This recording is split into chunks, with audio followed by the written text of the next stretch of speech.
Hey everybody on Facebook, I thought I'd tell you a little update on Facebook Live. I'm a little bit nervous because I'm not used to doing this, so you'll have to bear with me and hope I get it right. One of the reasons I wanted to talk to you today is there's some pretty exciting stuff going on with the IBC network. And some of you might not know this, but I'm actually the founder of the IBC network. I founded it at the request of a very dear, important woman in my life named Lori Gill Grenham. Lori was a young physician who was diagnosed with inflammatory breast cancer. And in her time of her treatment, we became friends. And she knew I was trying to get the word out about IBC. I had been misdiagnosed for 4 months by 5 specialists in Houston, Texas. I found that shocking, that something that I didn't realize was not viewed as well known, that was so fatal, was literally something women had to fight to get a diagnosis. In that time, I met Lori, and she was not doing well. And she said, please tell them about me. Tell them. I think my story will matter. And it did. We actually started a charity. And what we did was something a little unique. We did not line up big corporate sponsors and things like that. We literally handpicked a project that Lori herself picked. And then we hung out a shingle basically saying, hey, this is going to cost $30,000. MD Anderson can't get it. Inflammatory cancer is rare. It's hard to get funding. We raised that $30,000 due to Lori's kind friends in about 6 weeks. And we flipped it as quickly as we could into MD Anderson. We funded a clinical trial. About that time, we got approval for our 501c3, and now we are 5 years old. What I want to talk to you about today is we're doing a 1 in a million campaign. We have funded almost $1 million into research. Now think about that. We are a small grassroots organization, all volunteer ran. I do not draw a salary because I feel it is my honor to pay it forward for all the women who are either passed away and need to be remembered, or the ones who are so busy fighting the disease they can't be involved. And it's just what I feel I need to do. And it's very important to me. So that was a decision my husband and I made when I started the charity. I work it full-time as a job, 24/7 practically. The first 3 years, I basically hung my family on a hook and said, I'll see ya, because I'm going to either push this really hard in 3 years, I'll know that we're onto something, or we will know that we are not filling the niche. I was very reluctant to start a charity. I feel there are too many charities out there, and there's only so much money to go around. But in the time, I realized how little money actually goes to research. Now, not to throw rocks at anybody, because that is not my style at all. But not everybody's mission is research. It's not. It's education. It's awareness. It's other really noble, good things. But where I feel that the rubber really hits the road is research. And I was meeting all these researchers who were showing me their papers they'd submitted for applications for funding, being told this is great science. It will save lives. But the numbers are too small. I get that. When you can give $1 that's going to help 100 people, or give $1 that's going to help 1, I can see why you might go for the bigger number. But also, I feel that because IBC is such a aggressive cancer, such a fast cancer, that rather than doubling every 30 days or 100 days like some cancers do, literally doubles every few days. If we can learn to stop a really aggressive cancer, it could help other cancers. Also, too, since IBC cannot be detected until stage 3, there's no warning bell that you would get with other forms of cancer. Now, I don't want to say this is the biggest, baddest. I think all cancer is awful. But also, this is a highly aggressive cancer, and so we need the research to do something about it. What I'm hoping that you'll do is take a few minutes and donate. We have a First Giving page. I'm going to put it in the link, or you can donate on our website, or you can pop a check in the mail. We have done everything we've done, basically $25, $30 at a time. Every once in a while, someone comes along and makes a significant donation. But that's not the bulk of what it is. This is truly a grassroots thing. Where we are right now, in a few days, we're going to send $50,000 to Vanderbilt because we are funding some research there for triple-negative IBC overlap. Because about 40% of us is a higher number are also triple-negative. If you use a more conservative number, about 30%. If you know anything about breast cancer, that's a double whammy that is not good. But again, I'm a hope always girl. I had triple negative IBC on this side. It turns out I had an older tumor on this side that was triple negative. So I know there's reason that I can look someone in the eye and with full confidence say, I have hope for you.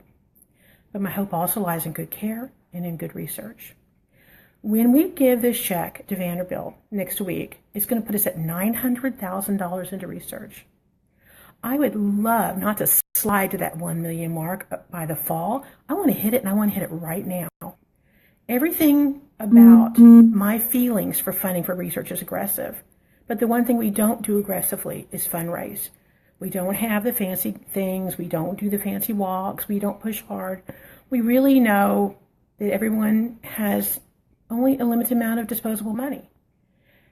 But we really hope you believe in us and you see what we do. Our transparency is very high. Everything about us is on our website of what we funded and also what we spend. About 89 cents of every dollar that goes into our foundation goes to research. And you might say, why not 100%? Well, okay, let's say if I go to you and say, hey, give me the $10,000, it's our operating budget of the year. And you go, wow, $10,000, what does that pay for? Well, it pays for the printed materials, it pays for the CPAs we have to pay to be compliant to the government, to go over our books, it pays for our internet, some of those kind of things we have to do that require a little bit of funding. But the thing is, if you were going to give me that $10,000 anyway, I would rather just lay it all out and have you see, this is what it costs, this is what we do, and here's where we are. And if you look at most charities, maybe 30 cents of every dollar, if they're doing well, goes to research or goes to their mission at all. So 89 cents out of every dollar is really significant. Now, one of the things I really want women to understand, too, is that most of us, like myself, have to fight for a diagnosis, which is shocking. That is kind of where the injustice really hit me. I think breast cancer is sad, unfortunate, tragic, pick whatever word you want to pick. But I'm a very justice-oriented person. I was the founder of the first rape crisis program back in the 1980s in my county, in Fort Bend County, outside of Houston. I also am the founder of the Laurel Recovery Center, which is a worldwide known organization for missing children. I'm a very justice-oriented person. And one of the things that hit me, that upset me when I was diagnosed, was the injustice of the fact that the doctors who were trying to see me had never heard of inflammatory breast cancer. I saw 5 specialists in 4 months, and none of them had ever heard of it. And at one point, when I went in with my red, nasty, swollen, disfigured-looking breast saying, could this be cancer? One doctor looked at me and said, oh, don't be silly. Cancer doesn't show. Cancer doesn't hurt. And I remember thinking, I have never been accused of being silly in my life. I was so frustrated. I thought, how can he look at me and say, don't be silly?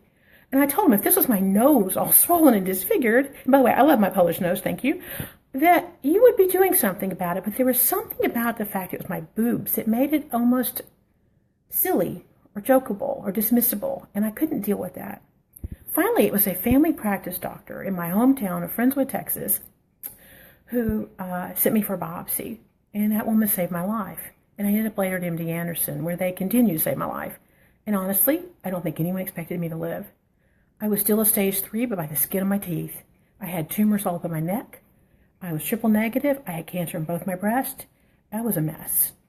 And so I'm very fortunate to be alive. And what means the world to me, means more than I could ever express to you, is to fund research and save other women and educate doctors, because God blessed them. Those men did not mean any harm against me. They had never heard of it. So what I hope that you'll do, sorry I got emotional, but it's very important to me that you take a few minutes, go on our 1 in a Million campaign, donate $25, tell somebody about it. What we would like to see happen is maybe every spring we'll do a push and every fall we'll do a push. And what we've done in the past is we've picked a project, we've told you exactly what it's going to cost, and we fund that based off what we raise. But what's happening now is that doctors are coming to us faster, and we can't raise it fast enough. We want to have a bucket of money that we can draw from and not have to wait and depend upon you to say, hey, this is it. We still want to keep that transparency high. We want you to feel very close to what we're doing. We want you to feel very emotionally invested. And we want you to know that you can call us, reach out to us. The whole world has my phone number. Believe me, they call me all the time. And say, hey, I want to know what's exactly going on and what are you doing and how can I help? And you can feel really, really good about what you're doing. We have managed to fund 2 clinical trials. That is unheard of. That is something pharmacy does, not charities. We have funded at several major clinics that are funding research for IBC, and we have proposals on our desk that we hope to fund soon. We have ones at Duke that are outstanding, that they can't get the money because of the rarity of the disease. And again, if we can stop a rare cancer that's this aggressive, that's this fast, think about what we can do with maybe a slower, less aggressive form of breast cancer. And just to kind of let you know, when people say, well, did you miss your mammogram, or did you this, or did you that? No, I didn't. But a mammogram wouldn't have found it. It's webby and diffuse like cotton candy, so it's useless. It's a useless tool for this particular kind of cancer. An ultrasound might have shown skin thickening, but it might not have. But also, at my very first presentation, stage 3. So, you say, well, I do my annual stuff. Well, those annual things don't apply. Now, don't get me wrong. I think those things are important. I want you to not do it. But the thing is, there are things that come up in between. And we need to know about IBC to not have time spread. 25% of us are diagnosed at stage 4. Wouldn't it be great if we could at least have 100% diagnosis at stage 3? And then, when they get diagnosed, we can have good research for them.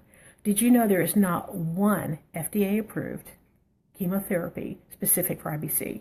And there's no mouse model for IBC.